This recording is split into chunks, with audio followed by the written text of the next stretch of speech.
Well, welcome to the 700 Club. The Supreme Court is under scrutiny from Congress. The Democrat-led Senate claims that the High Court should be held to an ethical code of conduct. Well, Senate Republicans are charging the Democrats with targeting a conservative court. CBN's Caitlin Burke reports on what sparked the hearings and what impact, if any, they will make.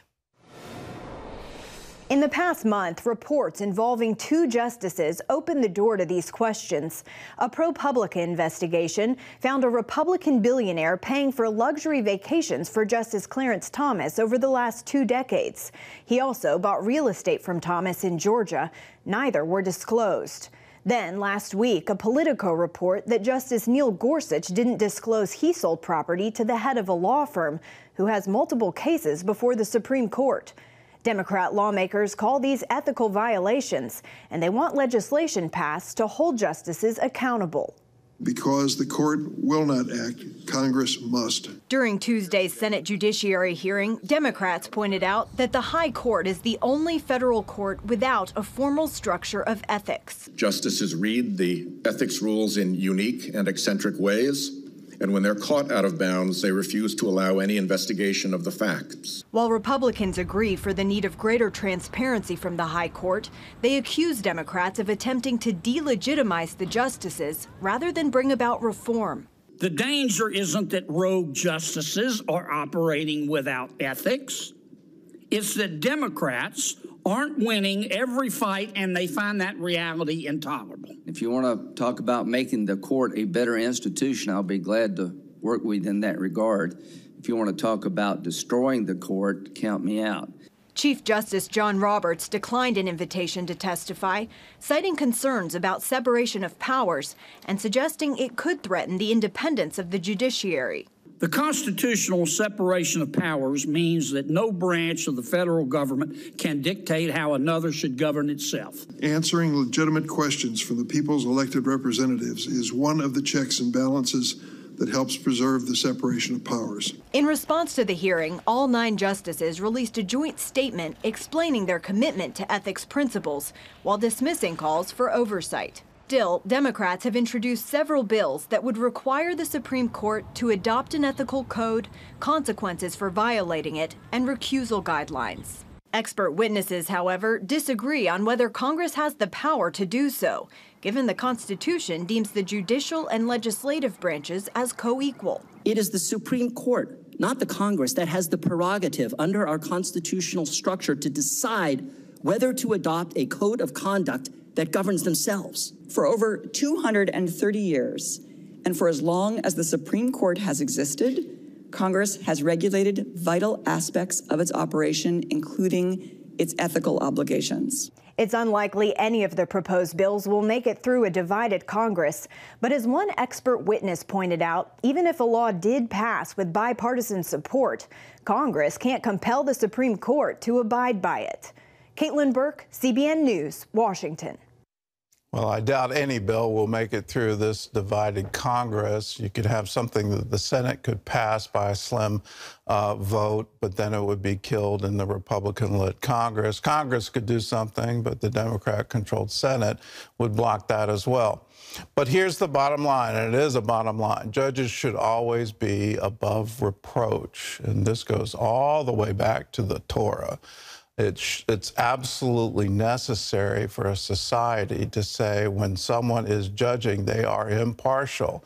They haven't been bribed. They adhere to an ethical code of conduct. They aren't showing favoritism to one member of society or one group in society. That's a fundamental for justice. In other news, the Biden administration is sending 1,500 troops to the southern border to prepare for a surge of migrants next week. John Jessup has more on that story from our CBN News Bureau in Washington. John? That's right, Gordon. The move comes just days before the pandemic-era Title 42 policy ends. The rule allowed the Border Patrol to expel asylum seekers due to concerns over COVID. With Title 42 set to expire a week from Thursday on May 11th, the administration is anticipating a wave of illegal crossings. CBN's Mark Martin reports. So far in 2023, the Border Patrol has already seen a huge uptick in migrant encounters over last year, a 134% increase. Now with Title 42 about to expire, they expect it will get worse, and the administration is calling in reinforcements. In light of the changes on May 11th and the anticipated surge, DHS did reach out and request this support. As soon as next week, the Pentagon says the first of the 1,500 active duty troops could arrive at the U.S.-Mexico border. Border Patrol agents say help is desperately needed to process the anticipated migrant surge, which could top 10,000 per day. I don't have enough agents, I don't have enough infrastructure, I don't have enough technology. I have other areas where I think our agents have really locked down the border security situation. To allow border agents to directly deal with migrants, the White House says the troops will be at the border for 90 days and only in a support role. These personnel will be performing administrative tasks like data entry and warehouse support. They will not be performing law enforcement functions. Republicans have put the blame on President Joe Biden for relaxing restrictions at the border and escalating the crisis. Texas Governor Greg Abbott tweeted, "This does nothing to stop illegal immigration. I deployed up to 10,000 Texas National Guard to the border to fill the gaps created by Biden's reckless open border policies." But the White House says it's up to Congress to produce meaningful immigration reform. The president understands that we need a system, an immigration system that needs to meet the moment, that's modernized. Arizona's Senator Kirsten Sinema, an independent from a border state, weighed in on the border crisis on Fox News. There are a lot of bipartisan plans that we've been working on with some of our colleagues in the Senate and the House that could actually make a difference. It would be most helpful if the administration would start by actually enforcing the laws that are on the books. Meanwhile, U.S. and Mexican leaders have agreed on new immigration policies designed to prevent illegal border crossings. Under the agreement, Mexico will continue to accept migrants from Venezuela, Haiti, Cuba, and Nicaragua who are not allowed to enter the U.S. Mark Martin, CBN News. Thanks, Mark. Well, in Florida, lawmakers passed a sweeping immigration bill aimed at penalizing undocumented immigrants. Earlier drafts had raised red flags with pastors over religious liberty concerns. Heather Sells has more on what the bill means for those who minister to newcomers in the Sunshine State. Immigrants from around the world are flooding into Florida. It's why many churches have stepped up their ministries to serve newcomers. Pastor Dale Schaefer oversees the Florida district of the Church of the Nazarene. Many of our churches have transportation ministries, right? They take people to doctor's appointments, they help them to get to school. Many of our churches provide transportation to and from worship. That's one reason the immigration bill announced by Governor Ron DeSantis caught Schaefer and other pastors off guard. It would have made knowingly transporting someone with no legal status a third-degree felony. If you hold people accountable, they're not going to want to do this. The governor has argued the bill would help to reduce illegal migration, but pastors worried it would impinge on their ministry and threaten their religious freedom. The final bill partially addresses that concern by limiting the felony charge to those who transport an undocumented migrant into the state. The broad sweeping measure cracks down on illegal immigration on multiple fronts. It mandates tough restrictions on ID cards and driver's licenses for those who can't prove citizenship. And it requires hospitals that accept Medicaid to ask patients about their legal status. The bill's sponsor hopes the legislation will become a model for the country. It should be the blueprint for the other 50 states. In recent weeks, some pastors had spoken out alongside the evangelical immigration table, flagging what they feared could become an obstacle to living out their faith and showing compassion. Jesus never asked anyone what their status was, right? The parable of the Good Samaritan is an incredible example, right?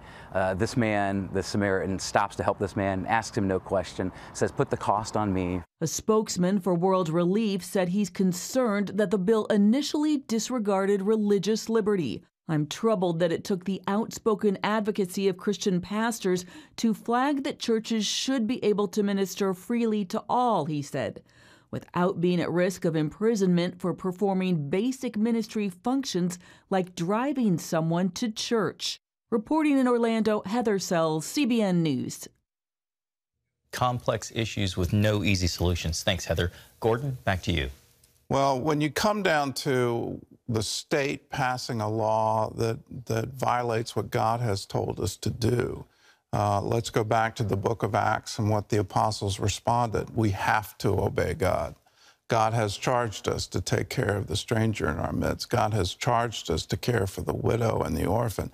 God has charged us with this. This is the role of the church in society. We are supposed to be light. We are supposed to be salt. And any rule that is passed under our Bill of Rights, the free exercise of religion, is on its face unconstitutional. It would not ever apply because we have the freedom to practice our religion, and we need to stand up for that. I'm grateful that the law was changed, but I share in the same concerns. Why would there ever be that kind of sweeping legislation that would sweep up church activity, humanitarian activity, to help people in very obvious need?